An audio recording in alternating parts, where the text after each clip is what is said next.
Les vraies voix des JO jusqu'à 19h ce soir en compagnie de Daniel Sangouma, Cathy Fleury, Marion Cligné, Ergun Toparslan également qui est avec nous ce soir et Antoine Mazer, notre journaliste à Sud Radio. On ouvre notre deuxième débat qui a été posé sur la table, si je peux m'exprimer ainsi, par Michel Platini. Il s'exprimait hier dans les colonnes de Midi Libre chez nos confrères de la PQR. Il dit tout simplement le foot n'a pas sa place aux JO. Est-ce que vous êtes d'accord ou pas avec ça, puisque c'est l'ancien capitaine de l'équipe de France de football. Il dit, alors je vais reprendre l'article exactement parce que je veux pas dire de bêtises si je le retrouve. Il dit qu'en fait le football n'est là et n'est présent que parce que ça remplit les stades et donc ça n'a pas d'intérêt d'avoir une équipe A, B ou C puisque les clubs et les fédérations se sont mises d'accord pour ne pas envoyer leurs meilleurs joueurs. Voilà, j'ai retrouvé mon article. Il me dit je ne m'intéresse pas au tournoi olympique. Le football n'est pas un sport olympique. Je connais les tenants, les aboutissants de toutes les discussions depuis 20 ans sur la présence du foot au JO. On fait venir le foot parce que ça remplit le stade. Le football qui fait le plus de spectateurs, c'est tout. La FIFA n'a jamais voulu que les meilleurs joueurs viennent. On a droit à une équipe B, C ou D. Ça n'a aucun intérêt. En même temps, j'ai envie de vous dire, c'est quand même le sport number one au monde. Est-ce qu'effectivement, on doit exclure? Pendant longtemps, ça ne l'était pas. C'est rentré effectivement dans les tablettes olympiques. C'était aux Jeux de Los Angeles, si je ne m'abuse. C'était dans ces eaux-là. 84. Tout à voilà, fait. exactement. La France avait gagné d'ailleurs. Et la France avait gagné. Donc là, ça nous posait pas de problème. Donc c'était une médaille d'or de plus. Bon, on va faire un petit tour de table autour de Antoine Mazer. Tiens, qu'est-ce que vous en pensez, mon cher ami, vous qui êtes fan de sport, journaliste à Sud Radio? Non, c'est vrai que les clubs, comme il le dit très justement, ne jouent pas forcément le jeu. C'est vrai que pendant des mois, on a parlé, est-ce que Kylian Mbappé sera là? Est-ce qu'Antoine Griezmann pourrait aussi également faire partie? Parce qu'on a le droit à 3 joueurs de plus de 23 ans qui composent cette équipe, donc souvent des stars. On se rappelle notamment Neymar au jeu de Rio en 2016 qui avait remporté la médaille d'or. Ça avait donné des belles images, mais c'est vrai qu'aujourd'hui, on a l'impression que lorsqu'on voit des compétitions comme l'Euro qui sont organisées seulement la finale de l'Euro, même pas 2 semaines après le début des JO, donc impossible quasiment pour des joueurs de cumuler ces 2 compétitions qui sont plus importantes, on va dire l'Euro que les JO pour un footballeur aujourd'hui. Mais c'est vrai que si d'un côté les meilleurs joueurs ne sont pas présents, c'est vrai que ça peut poser problème pour l'intérêt, mais ça reste quand même pour moi un tournoi, je pense, qui a une valeur surtout pour les jeunes de voir du football parce que c'est un sport qui est consommé tous les jours. Marion Cligné, fan de foot ou pas? Le foot à sa place, d'accord avec Michel Platini ou pas? Vous parlez de foot comme s'il y avait que un foot, c'était foot masculin. Moi, le foot féminin a vraiment fait ravage sur les terrains aux Jeux Olympiques quand Mia Hamm a marqué les premiers buts pour les États-Unis et qu'elles ont gagné. L'équipe féminine française a des chances aussi de remporter les médailles. Et juste une petite anecdote, il me semble que le poupée Barbie de toutes les joueuses de l'équipe américaine, c'était la poupée le plus vendue dans tous les temps des poupées Barbie. Et c'est vrai. Pendant les JO aux US. Le foot masculin, rien à serrer, ils sont surpayés, c'est de la drame quand ils se font une entorse au petit orteil sur le terrain et ils restent comme ça affalés pour laisser couler l'horloge. Bof, moi je suis d'accord qu'ils écartent les mecs, c'est pas paritaire pour les JO, mais je trouve que le foot féminin a largement sa place. Boum, je suis pas féministe, mais là, il fallait que... Ça c'est dit. Ergun. Non, je pense que Michel Platini a voulu faire passer un message. Et il se trompe un peu sur le diagnostic. En fait, si il est au courant, il sait très bien à quoi joue la FIFA pour éviter que les meilleurs joueurs viennent au tournoi. Je pense que le foot a besoin de sortir un peu de la main prise de la FIFA et de l'UEFA. Et toutes les initiatives qui le permettront de s'émanciper de ce statu quo lui feront du bien. Aujourd'hui, les sportifs eux-mêmes souffrent. Où ces 2 organisations les poussent à faire plus de 60 matchs à l'année, et ce qui fait qu'en fin de saison, on se retrouve avec des compétitions comme on a vécu la Coupe d'Europe il y a quelques semaines, où les joueurs sont complètement cuits. Championnat d'Europe des nations, les joueurs sont complètement cuits, le spectacle ne l'est plus là, le foot a besoin d'une réforme, on peut plus se permettre de voir des joueurs qui sont sur les rotules à faire des matchs de 125 minutes plus des tirs au but, il y a eu que ça. Ouais, mais enfin, c'est une question d'argent. Enfin, c'est une question de... C'est justement une question d'argent, et c'est ça qu'ils veulent pas laisser le monopole de la FIFA, et ça empêche des compétitions comme les Jeux Olympiques de pouvoir mettre à disposition les meilleurs sportifs de chaque sport. Donc aujourd'hui, encore heureux que le football soit aux Jeux Olympiques. On espère que sur les prochaines compétitions, on pourrait avoir peut-être pas les moins de 23 ans, mais peut-être également les seniors, et surtout que dans l'histoire, les Jeux Olympiques ont permis à beaucoup de stars, de jeunes footballeurs se révéler. On pense à Messi, Carlos Tevez, même Samuel Eto'o, les pays africains qui ont gagné des titres internationaux. Ça a commencé avec les Jeux Olympiques, le Nigeria, le Cameroun dans les années 2000. Donc c'est pas rien dans l'histoire du foot. Après, je pense que Michel Platini a raison. Le foot a besoin d'une bonne grosse réforme pour sortir un peu de ce qu'il est devenu, c'est-à-dire une grosse industrie financière avant tout. La visibilité, ce que disait Marion Cligné sur les filles, en revanche, elle est quand même essentielle parce qu'il faut... Plus qu'essentielle. Aujourd'hui, on voit le football féminin qui se développe, mais encore qu'il y a énormément de retard avec le football masculin. Les championnats féminins se professionnalisent petit à petit dans les pays européens. On espère que ça va peut-être créer ce genre de dynamique dans d'autres régions. Mais bon, on va avoir beaucoup de disparités aussi entre les pays qui vont tirer le foot féminin et d'autres, avec des matchs avec des très gros scores, peut-être des gros écarts. Mais pour autant, c'est dans l'esprit olympique aussi de permettre aux jeunes sportifs d'autres pays de pouvoir porter dans des compétitions internationales et de se challenger sportivement. Parce que Antoine Mazère, je me tourne vers vous, il va y avoir des affiches improbables en foot. Oui, c'est vrai que on ne les verra pas en Coupe du Monde, on les verra pas dans les grands rendez-vous de football puisqu'il y a des qualifications différentes. Et c'est ça qui est bien, c'est par exemple comme des pays comme la Guinée qui n'aura jamais sa chance peut-être récemment, qui n'a pas eu sa chance sur des pays comme des grosses compétitions, l'Irak, il y aura également des pays comme l'Israël. Bon, il y a eu beaucoup de polémiques, mais c'est vrai que ces athlètes seront là et c'est vrai que ça donne des rencontres on va dire intéressantes d'un point de vue international et c'est vrai qu'on a quand même la chance de pouvoir les accueillir dans des stades, des villes de foot. Ça sera quand même dans des villes de foot et là on aura la réponse, savoir si le public répond présent. C'est la question de savoir parce qu'il y a encore des places qui sont à vendre. Oui, je vous dis, il y aura pas beaucoup de 0-0 et d'1 comme à l'Euro, vous verrez. Il y aura beaucoup de spectacles et surtout des joueurs qui vont essayer de se montrer et donc un peu plus de spectacle, on va dire. Qui, fan de foot, ira voir demain au Parc des Princes Espagne-Ouzbékistan? Moi je serais bien parti. Ouais. Ouais. Parce que très souvent les jeunes joueurs espagnols sont les futurs stars. D'ailleurs, vous verrez tout le temps des représentants des clubs de foot qui vont venir regarder ça avec un œil très très intéressant.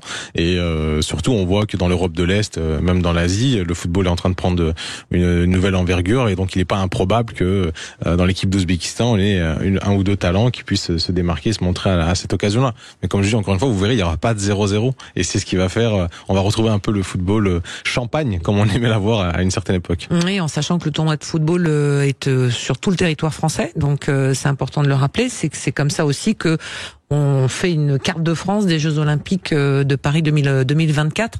Cathy Fleury, on vous a pas entendu sur cet aspect-là. Est-ce que le football, alors qu'il soit masculin ou féminin, on s'intéresse surtout au masculin puisque c'est Michel Platini qui fait cette référence-là. Est-ce que véritablement c'est un sport qui a sa place à part entière dans l'esprit de l'olympisme?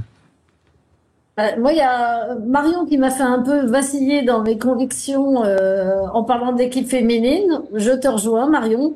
Pour le reste, je suis totalement de l'avis de Michel Platini, Monsieur Platini, parce que pour moi, les JO, c'est la compétition suprême, et j'ai un peu, ma jauge, c'est me dire, si les JO ne sont pas la plus belle compétition, la compétition majeure du sport, je veux dire, quelque part, ce sport-là n'a pas figuré aux JO. Et hélas, on voit que...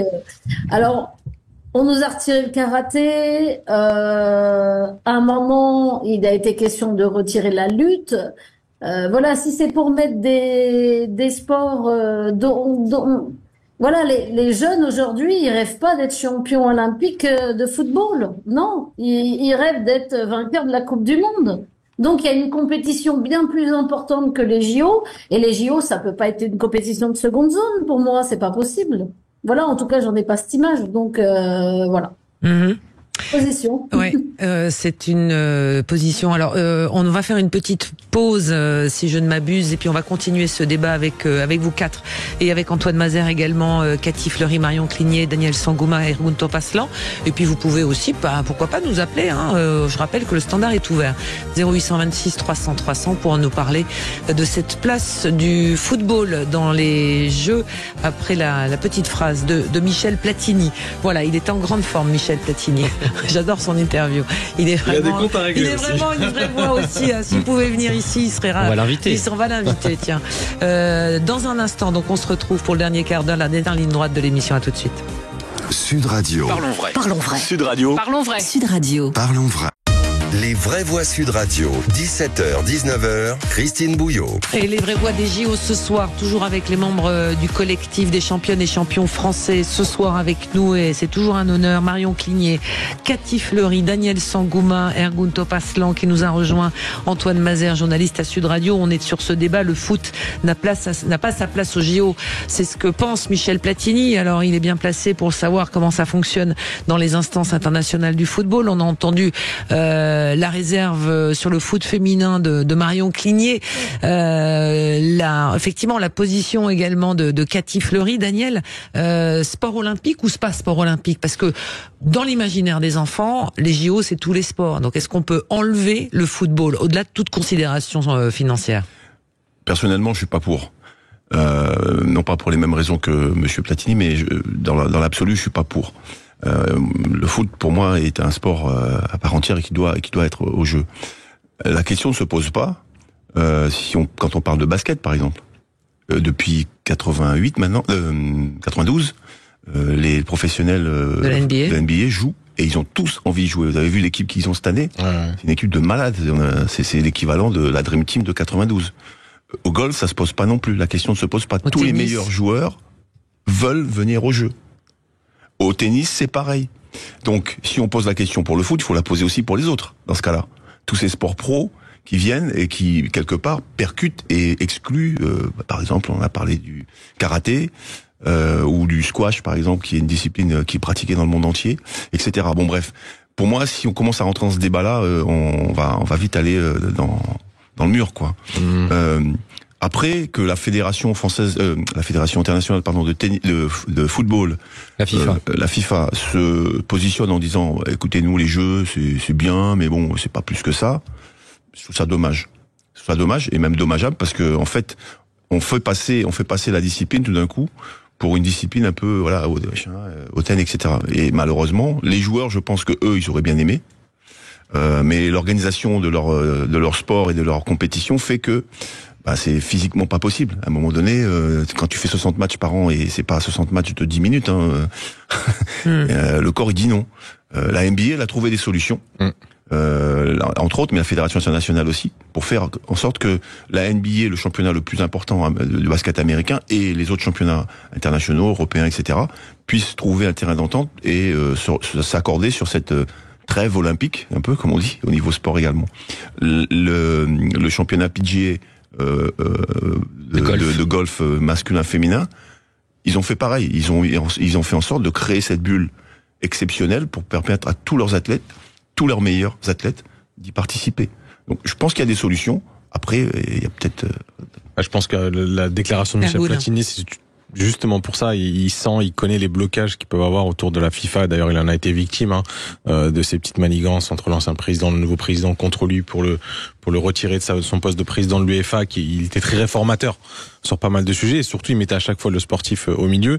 À mon avis, c'est en conscience qu'il tenait ce genre de propos, et il est vrai qu'aujourd'hui la position de la Fédération internationale du football pose beaucoup de problèmes, et je pense va aller à la perte de ce sport. Il y a eu un entraîneur, je crois, le sélectionneur uruguayen, qui a aussi fait une crise dans une conférence, Marcelo Bielsa, qui a dit le foot est en train de devenir dégueulasse, c'est en train de s'industrialiser, et c'est en train de devenir tout simplement dégueulasse, et on va perdre beaucoup de générations, et on commence à voir, pas chez nous encore parce que le nombre de licenciés est très important, mais un désintérêt vis-à-vis de ce sport d'un point de vue des jeunes générations. Donc si le foot ne décide pas de se réformer à un moment donné, ils vont payer les conséquences, et je pense que la FIFA, elle dessert énormément le foot. On a vu dernière compétition dans des stades climatisés, des trucs un peu ubuesques, on passe encore les critiques qu'ils peuvent avoir, mais il y a besoin de réforme. 90 minutes sur 60 matchs dans une saison, c'est pas humain. Il faut arrêter d'imposer ça à des jeunes de 21 ans qui vont se retrouver à des fins de carrière à 28, 29 ans si tout se passe bien pour eux. Donc réduire le temps des matchs, réduire le nombre de compétitions, réformer un peu tout ça, aussi un peu distribuer de façon plus égalitaire les ressources du foot, peut-être aux acteurs un peu plus, pas que les joueurs, mais voilà. Mais il y a des gros chantiers qui attendent ce sport, et si le statu quo continue, malheureusement, je pense que ça va aller à sa perte. Après, il y a aussi des disciplines qui ont pris des vraies décisions. Vous voyez le rugby, par exemple, qui ont décidé de pas mettre le 15 au jeu. Très bonne décision, ils ont créé le 7 et ça marche très bien, ça matche bien. Le foot pourrait très bien imaginer, par exemple, c'est un exemple que je donne, de faire le foot olympique comme, le beach foot, c'est ça, beach soccer, pardon, comme sport olympique. On pourrait imaginer. À ce moment-là, il y aurait plus le football sur les terrains plateau vert, et on ferait ça Mais par exemple, il y a du basket 3-3, tout à fait. Alors qu'il y a du basket tout terrain. Aussi. Le basket a réussi le tour de force d'allier les deux. Mais je dirais si vraiment ça coince au niveau ce qui coince, c'est juste en termes de revenus. La FIFA, il y a que ça qui les intéresse. Ouais. Ils veulent pas que les JO prennent trop vis-à-vis du foot, c'est tout. Cathy Fleury. Leur fond vers. Okay, je voudrais vous entendre. Ton micro. On dit il y a que l'argent qui les intéresse. Ben j'ai le sentiment que les Jeux Olympiques prennent cette tournure aussi. Voilà, il y a des choix qui sont faits. À mon avis, qui interpellent. Oui, voilà. Hein. Donc on va vers le sport business. On nous porte voilà dans ce sens depuis des années et on y va inexorablement. Et voilà, c'est dommage. Parce qu'on va expliquer à nos auditeurs, Cathy Fleury, Daniel Sangouma, Marion Cligné, vous êtes d'une génération où on baignait véritablement dans le sport amateur. Le sport business était encore, on va dire, réservé outre-Atlantique et beaucoup regardaient ça avec gourmandise en disant mais comment ils y sont arrivés. C'était vraiment une autre époque. Oui. Marion Cligné. Tout à fait. Oui. C'était une question de survie. Je dormais dans ma voiture. On était 6 dans un Formule 1. Je veux dire, on faisait ce qu'on pouvait pour avancer et aller de course en course. On n'était pas payé pour. C'était vraiment une question de survie. On courait pour le passion de ce qu'on faisait, par passion, et puis on grattait à droite et à gauche pour pouvoir survivre, pour faire notre sport. Cathy. Mais il nous manque tant de trimestres aujourd'hui. Il faut quand même dire qu'on va vers le sport business, mais voilà, il faut être honnête et dire qu'aujourd'hui encore, il y a des athlètes performants qui galèrent pour vivre et pour pratiquer leur sport et qui mettent une période très importante de leur vie. C'est-à-dire quand on s'entraîne toute la journée de 15 à 30 ans ou jusqu'à 35, voilà, c'est la période où les autres rentrent dans la vie active, se font leur place, etc. Donc voilà, nous on mise, on est des sacrés joueurs de poker quand même, on met tout sur la table, voilà. Même ce qu'on n'a pas. Et ça, ouais, même ce qu'on n'a pas. Et ça, aujourd'hui, c'est pas encore récompensé. Voilà. Et surtout, il y a beaucoup de perdants. Voilà. Donc ça veut dire quoi sur l'esprit de l'olympisme dont on va beaucoup en entendre parler? La cérémonie d'ouverture, elle est faite pour ça. Il va y avoir des discours, il va y avoir des rappels historiques, etc. Est-ce que cet esprit de l'olympisme, on poursuit notre discussion à travers cette histoire de la place du football dans ces JO? Est-ce que l'esprit de l'olympisme aujourd'hui peut, on va dire, être sauvé, peut être sacralisé malgré tout dans cet océan aujourd'hui de sport professionnel qui se met en place dans chacune des disciplines avec des disparités énormes en fonction des pays, en fonction des sports. Daniel Sangouma. L'esprit olympique de Coubertin, je pense qu'il résiste malgré tout, puisque on a c'est la seule discipline, je crois, où il y a plus, enfin la seule discipline, la seule action où il y a plus de pays de pays présents que de pays, par exemple, à l'ONU, je crois. Il y a 200 pays qui vont venir à Paris. Voilà, donc c'est quand 200 délégations. C'est quand même une image forte. Au-delà du sport, au-delà des résultats qu'on pourra faire, il y a aussi tout cet aspect-là. Moi, je suis aussi de ceux, comme disait Cathy et Marion, d'avant toutes ces réformes, etc. Et donc, on est un peu entre les deux moments. Et on a vécu ces galères, partir je ne sais où avec ces points. Là, il y a des nuits en carton, donc c'est peut-être pas mieux maintenant. Il faut des économies. Ah si, j'ai vu les mecs sauter, faire des cabrioles sur le lit. Apparemment, il est impeccable, il est en carton. Voilà. Après ça, c'est pour des coups, j'imagine. C'est écologique, surtout. Ils ont une deuxième vie après. Aussi, ouais. Ça fait bizarre quand même. Mais par contre, oui, l'esprit olympique à ce niveau-là, il l'est. Après, c'est vrai que en 84, quand justement le mouvement olympique a pris cette option, ce virage Los Angeles, puisqu'il faut se rappeler que les 4 ans plus tôt, 8 ans plus tôt, pardon, en 76 à Munich, à Montréal, Munich, c'était avant. Montréal, les Jeux ont été une catastrophe financière. Pour le coup, ouais. les Montréalais ont payé, les Canadiens ont payé le coût des Jeux il y a encore une dizaine d'années de cela. Donc, ils voulaient plus de ce modèle économique qui plombe une économie comme ça. Ouais. Donc, il fallait professionnaliser, trouver des moyens. Ouais. Donc, ils ont imaginé avec à l'époque McDo et je ne sais pas qui d'autre, tous les grands sponsors américains, ils ont réimaginé les Jeux Olympiques modernes d'une nouvelle fois. Et ça a eu plutôt bon effet. Mais par contre, voilà, il faut faire quand même, il faut mettre des garde-fous, pour pas que ça parte dans tous les sens et que ce soit les jeux des partenaires privés, parce que là c'est compliqué après. Alors, il nous reste 5 minutes parce que ce débat-là, le foot n'a pas sa place aux Jeux Olympiques. Le football n'est pas un sport olympique. Quelle est la quintessence? Quel est pour vous, en tous les cas, le sport olympique par excellence? C'est quoi? C'est la lutte, c'est la gym, c'est l'athlé, c'est le judo, c'est le cyclisme, le handball, enfin je sais pas, chacun Ergun, parce que là il n'y a pas de parti pris. Ouais, bah, du coup moi ce serait plus l'haltérophilie et l'athlétisme, mais l'athlétisme en premier lieu. C'est vraiment les sports olympiques parce que ça. Et là, franchement, j'ai juste hâte de voir les courses sur la nouvelle, le nouveau terrain piste, du Stade de France. J'ai suivi le chantier de la piste. Ouais, j'ai adoré ça. Arracher la piste, justement parce qu'ils ont mis une nouvelle matière, ils ont changé la couleur. Violette. Ça va avoir un rendu super beau. Je pense que le Stade de France va être assez exceptionnel. Et voilà, on a tous en tête des remontées incroyables, des victoires incroyables et des médailles qui sont emportées. Les relais, etc. Donc non, c'est plutôt l'athlétisme comme ça, voilà, qui me vient à l'esprit quand on dit Jeux Olympiques. Et l'haltérophilie, voilà, je sais que là c'est un peu la Turquie est assez forte là-dedans, donc je suivais ça historiquement quand j'étais jeune. Soliman-Oglou. C'est ça. Exactement. Bon, Daniel Zangouma, je ne demande pas, quel est le sport olympique par excellence? C'est quoi? Alors il y a le sport olympique, comment dire, moderne, des jeux modernes ou des jeux anciens? Aujourd'hui, c'est celui qui a. Parce que le CIO a un classement. D'accord. Et le premier sport qui arrive, en principe, tout le monde dit que c'est l'athlétisme. Non, c'est la gym. C'est la gym. Ah ouais. Et c'est quoi les critères? Je vous retrouverai ça. C'est quoi les critères? J'ai un doute. Parce que moi, on m'a toujours dit que c'était le 100 mètres, la finale du 100 mètres. C'est la plus chère. Voilà. C'est 10 secondes, mais c'est la plus chère. C'est la seconde la plus chère au monde. Cathy Fleury, pour terminer cette émission, mais le sport olympique par excellence pour vous, j'allais dire en dehors de vos précarés à chacun, parce qu'évidemment chacun dit c'est bon, ma discipline. Non, mais bien sûr que l'athlétisme, avec ses nombreuses disciplines, voilà, attire beaucoup de spectateurs et est très plaisant à regarder.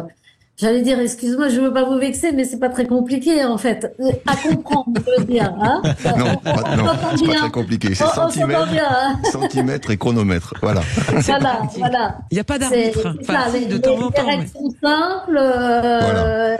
On peut se mettre devant la télé sans s'être cultivé à ce sport, à cette discipline et comprendre facilement. Oui. Mais il faut quand même un sport historique quand même. On va pas terminer l'émission sans citer l'escrime. En plus, voilà, évidemment. Pourvoyeur de médailles aussi. Voilà, les films de cap et d'épée, etc. L'escrime, c'est aussi un sport olympique, voilà, par excellence. Et Marion Cligné, en dehors du cyclisme? Écoute, moi, quand j'étais jeune, c'était Nadia Comaneci qui m'avait vraiment marqué, et je dirais, il y a le gym, il y a aussi l'athlé. C'est de voir John Benoit rentrer dans le stade de Los Angeles pour gagner le premier marathon féminin. Beaucoup ému et bon, voilà, ces deux sports pour moi sont vraiment les précurseurs de l'olympisme. Est-ce que vous voulez que je vous mette tous d'accord? Les 10 sports qui ont récolté le plus de médailles olympiques à la France? C'est en premier l'escrime, largement. Escrime judo. Escrime, gagné. Ouais, c'est ça. 2. Judo. Cyclisme, Marion. Ah, cyclisme, d'accord. Ouais. Juste devant le judo, l'athlétisme, l'équitation, la voile, le tir, l'haltérophilie, la natation et l'aviron, qui sont les principaux sports pour voyeurs de médailles. Et il n'y a pas de football. Ouais. Et le handball, on est arrivé depuis tellement peu longtemps qu'on n'a pas eu le temps encore de remplir la tablette. Mais bon. Après, il faut relativiser quand même, parce qu'il y a des sports en handball, on peut gagner qu'une médaille. C'est ça. En athlée, on peut en gagner 70. C'est vrai. Donc, mais c'est pas pour autant qu'on en gagne 70. Hein. Non, très clairement. J'ai pas dit pour la France. Hein. Alors on prédit, les dernières estimations annoncent une 60aine de médailles pour l'équipe de France. Ça vous paraît crédible? Et un podium. Et un podium. Quelle équipe? Non. Une 60aine. Oui. Sur 60 médailles pour la délégation française. Ça me paraît un peu beaucoup. C'est beaucoup. Hein. Ça serait exceptionnel. Sur combien en tout? Sur combien de compétitions, d'athlètes, de médailles à distribuer? Notre meilleur score avant les Jeux, avant ces Jeux-là, c'est 40 et quelques, non? Pékin 44. 44, c'est 44. Donc il faudrait faire un sacré gap. Mais, comme je vous disais tout à l'heure, l'engouement du public et ce que ça peut procurer, why not? Allez, pourquoi pas? Je voudrais rajouter qu'il va y avoir très peu de Russes, donc ça compte aussi. C'est vrai. C'est pas faux. Oui. C'est effectivement un élément à prendre en compte et dans que des remarques pertinentes quand même. Non mais Cathy Fleury, c'est attention, aiguisé. Merci infiniment, Cathy Fleury, Marion Cligné, on vous embrasse, Daniel Sangouma, Ergun Torpaslan, Antoine Mazer. Donc demain, ça s'ouvre. Rendez-vous exceptionnel demain pour l'ouverture des Jeux Olympiques. Le rugby à 7 à suivre en intégralité sur Sud Radio à partir de 16h avec notre consultant Johan Huget, nos invités bien sûr. On suivra le premier match de l'équipe de France face aux États-Unis, coup d'envoi 16h30 mais prise d'antenne dès 16h et après on continuera par les JO jusqu'à 20h30 et le match de l'équipe de France face à l'Uruguay en direct du Stade de France bien sûr avec notre reporter Clément Arion. Voilà, absolument, et vous savez que le rugby à 7 ça se joue en 2 fois. Mais non, 2 fois 7 minutes, c'est ça? Exactement, ça va aller très vite. Ça va aller très très vite, ça va être spectaculaire. Allez, rendez-vous demain, moi je vous embrasse, merci à tous, à mes vraies voix du soir et on se retrouve demain donc dès 16h comme l'a dit Antoine Mazer pour une après-midi exceptionnelle avec le début des compétitions de ces Jeux Olympiques de Paris. À demain. Sud Radio. Sud Radio. Parlons vrai. Parlons vrai. Sud Radio. Parlons vrai.